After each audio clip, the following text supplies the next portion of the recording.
Hello friends, my name is Nitish, and in this session I am going to tell you how to restore your deleted repository from the GitHub. The steps are very simple. I In this video I am going to perform all these steps to recover it. First of all, you have to click it on your profile pic on the top right section here, and you can easily see there is a settings tab. So you just have to click it here. Okay, and just scroll down and you can see the repositories tab under code planning and automation section. So you just have to click it here again and just scroll down, and you can easily see there is a deleted repositories section. So you just have to click it here, and here you can see all the recently or previous deleted repositories.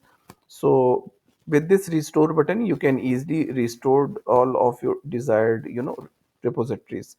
So in my case I do not want to recover all these repositories. So in your case you can easily restore whatever you want to restore.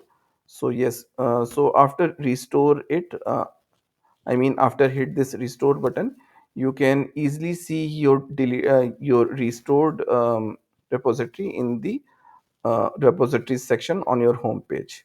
Yeah. So I hope this video will be useful to you, and yeah, thank you so much.